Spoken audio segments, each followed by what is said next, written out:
Bom dia, irmãos, paz seja convosco. Vamos à nossa 77ª aula da nossa Escola Bíblica Online.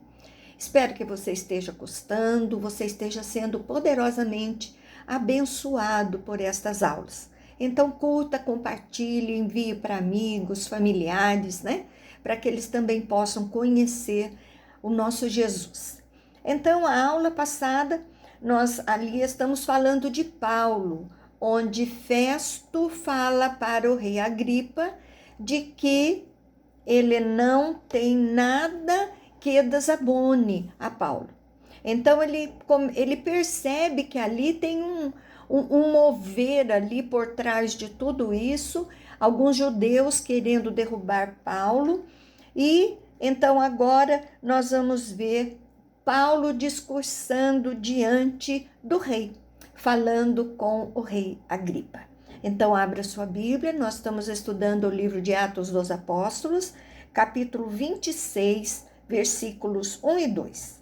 A seguir, Agripa, dirigindo-se a Paulo, estendendo a mão, passou a defender-se nesses termos: Tenho-me por feliz, ó rei Agripa, pelo privilégio de hoje, na tua presença, poder produzir minha defesa de todas as acusações feitas contra mim pelos judeus. Então, Paulo começa de uma maneira muito educada, muito atencioso para com o rei.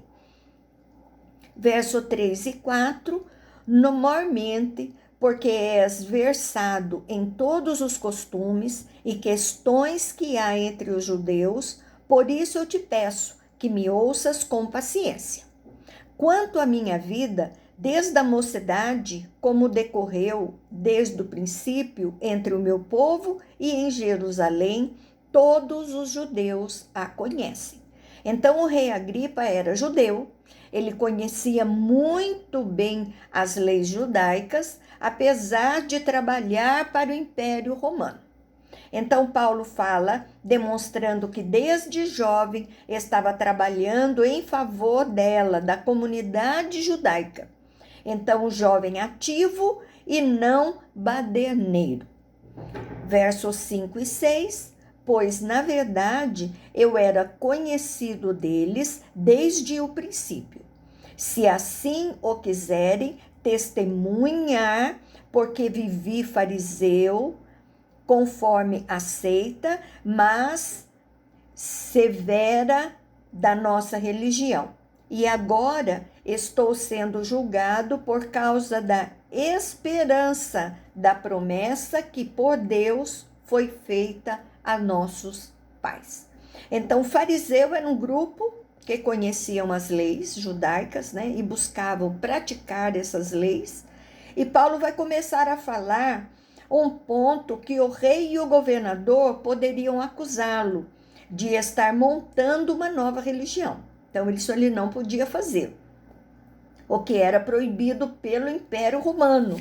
E ele explica que estava dentro da lei romana, era algo desde os seus pais, dos antepassados judeus.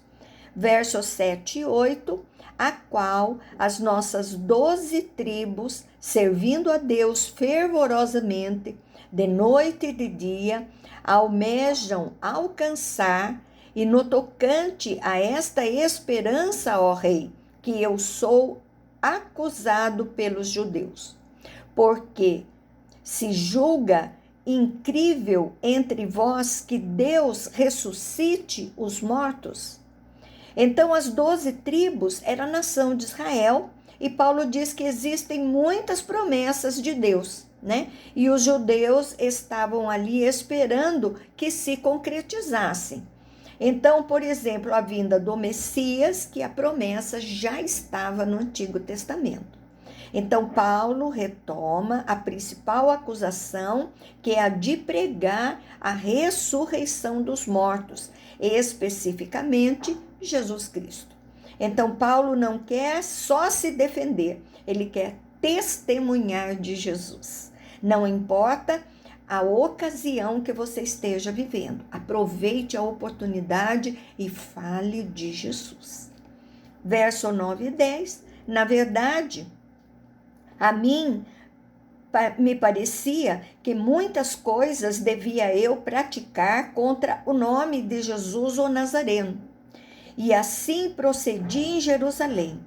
Havendo eu recebido a autorização dos principais sacerdotes, encerrei muitos dos santos nas prisões e contra estes dava o meu voto quando os matavam. Então, Paulo, depois de falar da sua mocidade, agora dá testemunho da sua conversão. Os santos que ele se refere são os servos de Deus. Paulo fala também da sua vida perseguindo aos cristãos, apoiando os sacerdotes. Então, ele quer mostrar para o rei Agripa que já fez parte deste grupo de perseguidores e que lutava contra Jesus Cristo. Verso 11 e 12, muitas vezes os castiguei por todas as sinagogas, obrigando-os até a blasfemar. E demasiadamente enfurecido contra eles, mesmo por cidades estranhas, os perseguia. Com estes intuitos, parti para Damasco, levando autorização dos principais sacerdotes e por eles comissionado. Então, com violência, faziam as pessoas blasfemar contra Deus na época.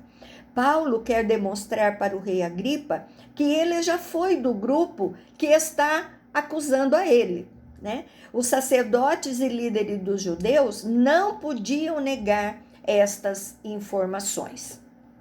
Verso 13 e 14, ao meio-dia, ó rei, indo eu caminho afora, vi uma luz no céu, mais resplandecente que o sol, que brilhou ao redor de mim e dos que iam comigo.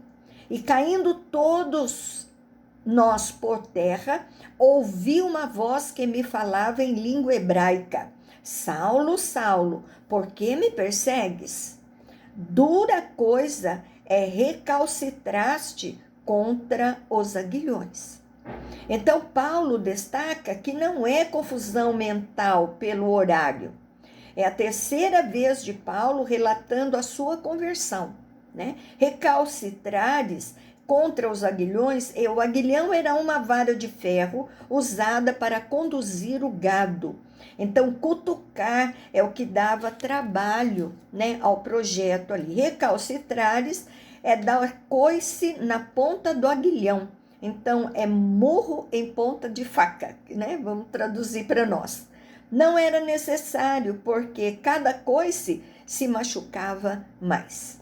Então, resistir ao aguilhão só lhe trará dor. Não adianta me perseguir e revoltar-se contra mim. O aguilhão está simbolizando o chamado de Deus, né? Então, Paulo está dizendo, não adianta eu ir contra isso. Verso 15 e 16, então eu perguntei, quem és tu, Senhor? Ao que o Senhor respondeu, eu sou Jesus a quem persegues. Mas levanta-te, firma-te sobre teus pés, porque por isto te apareci, para te constituir ministro e testemunha, tanto das coisas em que me viste, como daquelas pelas quais te aparecerei ainda. Então, mais uma vez, Paulo quer passar a informação que perseguia Jesus, mostrando, né, mostrando a eles, né, a diferença, né, da vida anterior para a vida que ele tem agora. Então, Paulo resume sua conversão e ficando no ponto de vida de Jesus, focando, e a sua ressurreição. Então, ministro representa um governo, testemunha, relatar o que viu. Jesus dizendo para Paulo que ele testemunharia a sua conversão, como as outras coisas que ainda ele iria presenciar, ele ainda mostraria para Paulo. 17 e 18, e livrando-te do povo e dos gentios para os quais eu te envio, para lhes abrires os olhos e os converteres das trevas para a luz, e da potestade de Satanás para Deus, a fim de que recebam eles remissão de pecados e herança entre os que são santificados pela fé em mim. Então, isso não significa que Paulo não fosse sofrer, né? Esse livramento é a proteção para que ele realizasse o propósito de Deus. A potestade é poder, remissão é perdão, perdão da dívida, herança é salvação pela fé em Jesus. Então, Paulo prega para o rei Agripa. Atos 26, 19 e 20. Pelo que, ó rei Agripa, não fui desobediente à visão celestial, mas anunciei primeiramente aos de Damasco e em Jerusalém, por toda a região da Judéia, aos gentios que se arrependessem e se convertessem a Deus, praticando obras dignas de arrependimento.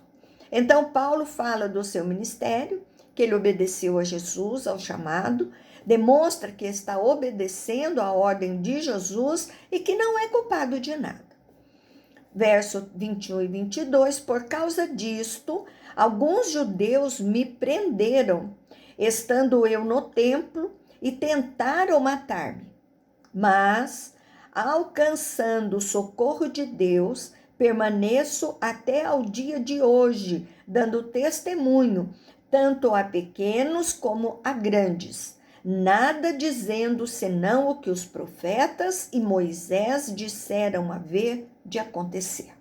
Então, Paulo agora conta o acontecido em 2 anos, né, que ele ficou preso. Agora ele diz que o Antigo Testamento dizia, então era legal, ele não estava fazendo nada que não fosse lícito, né, contra as leis ou contra o Império Romano. Verso 23, isto é, que o Cristo devia padecer e, sendo o primeiro da ressurreição dos mortos, anunciaria a luz ao povo e aos gentios. Então, Cristo não é um nome, quer dizer Messias, né? Jesus era o nome de Jesus, né? E Messias era o título dado a ele, o Messias. Então, Paulo cita aí Isaías 53 e 61, verso 1 e 2. Você pode anotar e ir lá verificar. Então, Paulo agora vai ser interrompido por Festo. Então, no verso 24 e 25, dizendo ele estas coisas em sua defesa, Festo o interrompe em voz alta. Estás louco? As muitas letras te fazem delirar.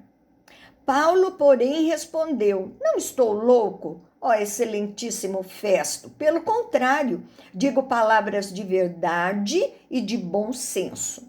Então, Festo não entende nada do que Paulo está falando. Ele não estava familiarizado com as tradições judaicas. Então, as palavras pensadas e não inventadas. Paulo se volta para Agripa, para o rei novamente. Verso 26 e 27, porque tudo isso é do conhecimento do rei. O rei era judeu, né? Então, a quem me dirijo com franqueza, pois estou persuadido de que nenhuma dessas coisas lhe é oculta, porquanto nada se passou em algum lugar escondido. Acreditas, ó rei Agripa, nos profetas? Bem sei que acreditas. Então o rei Agripa conhece as tradições judaicas. Tudo é do conhecimento dele. E Paulo busca a força no rei Agripa, que sendo judeu, não podia desmerecer os profetas. Seria uma blasfêmia. De 28 e 29, então Agripa se dirigiu a Paulo e disse, por pouco me persuades a me fazer cristão. Paulo respondeu, assim Deus permitisse, que por pouco ou por muito, não apenas tu, ó rei, porém todos os que hoje me ouvem, se tornassem tais qual sou, exceto estas cadeias. Então, Agripa não está dizendo que quase se tornou um cristão. No original, ele diz: Paulo, por pouco tempo, achas que me tornarás um cristão. Ele zomba de Paulo, sem ser preso por causa da fé. Verso 30 e 31, a esta altura levantou-se o rei e também o governador, e Berenice, bem como os que estavam assentados com eles, e havendo-se retirado, falavam uns com os outros, dizendo: Este homem nada tem feito passível de morte ou de prisão. Não sabemos como Lucas teve esta informação, porque depois de Paulo ser ouvido, eles comentavam que Paulo não era passivo de morte e muito menos de ser preso. Então, que ali Paulo não estava mentindo, não estava blasfemando, não estava contra o Império Romano, as leis deles, né? Então, Paulo estava falando a verdade. E aí havia um peso muito grande, porque o rei Agripa entendia o que Paulo estava falando. Tanto que Festo se manifesta porque ele não entendia nada, né? Ele não era judeu, ele estava chegando ali agora. Ele estava ouvindo de Paulo, mas ele tinha conhecimento do outro lado. Então, agora, nós vamos dar sequência. 32. Então, Agripa se dirigiu a Festo e disse: Este homem bem podia ser solto, se não tivesse apelado para César. Então, por conta do apelo de Paulo, ele não vai ser solto neste momento, mas vai para César, o imperador Nero. Isso não é um fato de tristeza, mas Lucas encaixa de que Paulo deveria ir para Roma, foi o que Deus falou para ele, né? Por isso ele apelou para César. Então, esse foi o caminho que Deus usou para levá-lo a Roma. Uma palavra, ele apelou a César, né? Então, agora ele estaria em frente ao imperador Nero.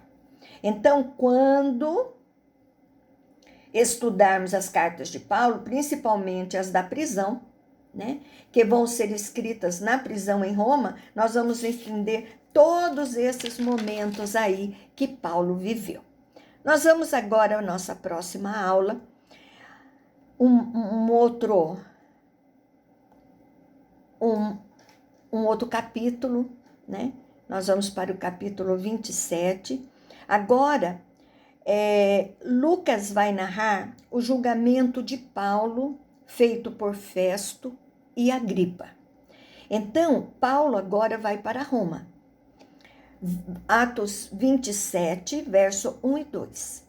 Quando foi decidido que navegássemos para a Itália, entregaram Paulo e alguns outros presos a um centurião chamado Júlio, da coorte imperial. Embarcando no navio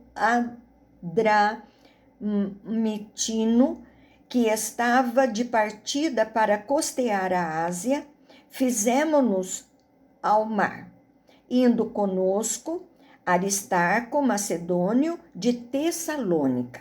Então Paulo apelou para César, Nero, que era o imperador, então ele está indo para Roma.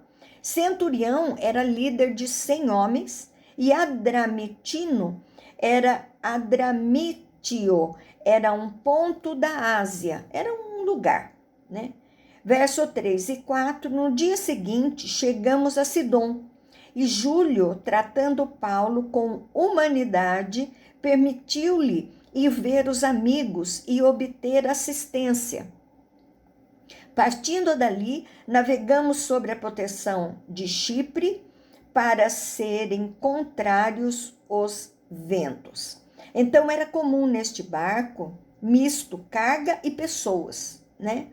Então, parasse em alguns locais, né, alguns portos, para carga e descarga. E Júlio permitiu Paulo ir a ver os amigos, os irmãos, né, e ter ali uma ajuda financeira. Nessa viagem está sendo feita uma época não recomendável, porque era próximo ao inverno, então começam grandes dificuldades nesse navegar, né? Tanto de carga como de pessoas.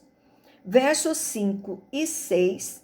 E tendo atravessado o mar ao longo da Cilícia e Panfília, chegamos a Mirra, na Lícia, achando ali o centurião um navio de Alexandria que estava de partida para a Itália. Nele nos fez embarcar. Então passam por um porto, né, onde eles vão fazer uma troca de navio, de embarcação, né? Versos 7 e 8, navegando vagarosamente muitos dias e tendo chegado com dificuldade defronte de Quinido, não nos sendo permitido prosseguir, por causa do vento contrário, navegamos sob a proteção de Creta, na altura de Salmona. Costeando-a penosamente, chegamos a um lugar chamado Bons Portos, perto do qual estava a cidade de Lazéia. Então, Lucas estava presente, porque ele narra muito detalhe, né, que eles estavam enfrentando ali um vento contrário. Verso 9 e 10, depois de muito tempo, tendo se tornado a navegação perigosa e já passado o tempo do dia do jejum, admoestava-os Paulo, dizendo: Senhores, vejo que a viagem vai ser trabalhosa, com dano e muito prejuízo, não só de carga e do navio, mas também de nossa vida. Então, o dia do jejum era o dia 10 de Tsiri, o calendário judaico. Esta data significa que não é uma época boa para a viagem por causa da chegada do inverno.